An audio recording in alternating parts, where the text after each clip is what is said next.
Leena's kitchen and ക്രാഫ്റ്റിലേക്ക് എല്ലാവർക്കും സ്വാഗതം. ചെറിയ തരം മീൻ കൊണ്ട് തയ്യാറാക്കാൻ പറ്റിയ മീൻ പീരയുടെ റെസിപ്പിയാണ് ഇന്ന് ഞങ്ങൾ പോസ്റ്റ് ചെയ്യുന്നത്. ഇതിനു വേണ്ടി 1/2 കിലോ കുഞ്ഞൻ മത്തിയാണ് എടുത്തിട്ടുള്ളത്. മീൻ മുറിച്ച് നല്ലതുപോലെ കഴുകി വൃത്തിയായി എടുത്തിട്ടുണ്ട്. ഇനി ഇതിനു വേണ്ട അരപ്പ് തയ്യാറാക്കി എടുക്കാം. അതിനുവേണ്ടി 3 പിടി തേങ്ങ എടുത്തിട്ടുണ്ട്. ഇതൊരു മിക്സിയുടെ ജാറിലേക്ക് ഇട്ട് കൊടുക്കാം. ഇതിലേക്ക് 1/4 ടീസ്പൂൺ ചെറിയ ജീരകം ചേർത്ത് കൊടുക്കാം. 7-8 ചെറിയ ഉള്ളി ചേർത്ത് കൊടുക്കാം. ഒരു പച്ചമുളക് ചെറിയ കഷ്ണങ്ങളാക്കിയത് ഇടാം. പച്ചമുളക് നിങ്ങളുടെ എരിവിനനുസരിച്ച് വേണമെങ്കിൽ കൂട്ടാം. കുറച്ച് കറിവേപ്പില ചേർക്കാം. തേങ്ങ അധികം അരഞ്ഞു പോകാതെ ഒതുക്കിയെടുത്തിട്ടുണ്ട്. ഇതിനി സൈഡിലേക്ക് മാറ്റി വെക്കാം.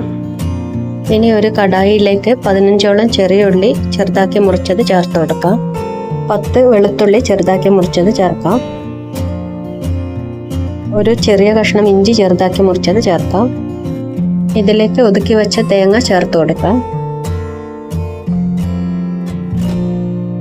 ഇനി ഇതിലേക്ക് മീൻ ചേർത്ത് കൊടുക്കാം. ഇനി 2 കഷ്ണം കുടംപുളി ഇളം ചൂടുവെള്ളത്തിൽ ചെറിയ കഷ്ണങ്ങളാക്കി കുതിർത്തെടുത്ത് ആ വെള്ളത്തോടു കൂടി തന്നെ ഇതിലേക്ക് ചേർക്കാം. ഇനി 1 ടീസ്പൂൺ കാശ്മീരി ചില്ലി പൗഡർ ചേർക്കാം.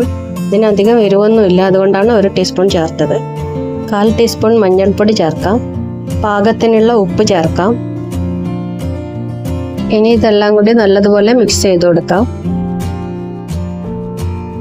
ഇതിലേക്ക് തേങ്ങ അരച്ച ജാറിൽ തന്നെ കുറച്ച് വെള്ളവും കൂടി ചേർത്ത് എല്ലാം കൂടി വീണ്ടും നല്ലതുപോലെ ഒന്ന് മിക്സ് ചെയ്തെടുക്കാം. ഇനി ഇത് മൂടി വെച്ച് ഗ്യാസ് ഓണാക്കി ലോ ഫ്ലെയിമിൽ ഒരു 10 മിനിറ്റോളം വേവിച്ചെടുക്കാം.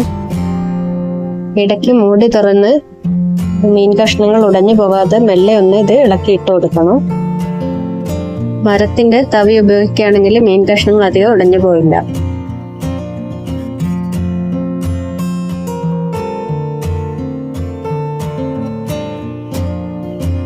ഇതിന് കുറച്ചു നേരം കൂടി അടച്ചു വെച്ച് വേവിച്ചെടുക്കാം. ഇപ്പൊ ഏകദേശം 10 മിനിറ്റ് ആയിട്ടുണ്ട്. മീനെല്ലാം വെന്ത് കറി റെഡി ആയിട്ടുണ്ട്. ഇനി വേണമെങ്കിൽ ഈ ബാക്കിയുള്ള വെള്ളം കൂടി വറ്റിച്ച് കറി നല്ലപോലെ ഡ്രൈ ആക്കി എടുക്കാം.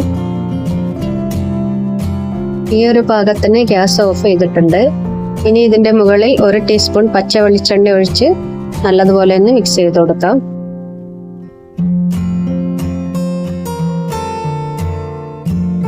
ചോറിന്റെ കൂടെ ചപ്പാത്തിയുടെ കൂടെ ഒക്കെ കഴിക്കാൻ ഈ മീൻ പീര നല്ല ടേസ്റ്റാണ്. എല്ലാവരും ഇതേ രീതിയിൽ ഒന്ന് തയ്യാറാക്കി നോക്കണം. ഞങ്ങളുടെ ഇന്നത്തെ ഈ വീഡിയോ നിങ്ങൾക്ക് ഇഷ്ടമായെങ്കിൽ ഞങ്ങളുടെ ചാനൽ സബ്സ്ക്രൈബ് ചെയ്യുക, ലൈക്ക് ചെയ്യുക, ഷെയർ ചെയ്യുക. സബ്സ്ക്രൈബ് ചെയ്യുമ്പോൾ ബെല്ലൈക്കൺ കൂടി പ്രസ് ചെയ്ത് ഓൾ എന്ന ഓപ്ഷൻ കൂടി എനേബിൾ ചെയ്യണം. എങ്കിൽ മാത്രമേ ഞങ്ങളുടെ പുതിയ വീഡിയോയുടെ നോട്ടിഫിക്കേഷൻ നിങ്ങൾക്ക് ലഭിക്കുകയുള്ളൂ.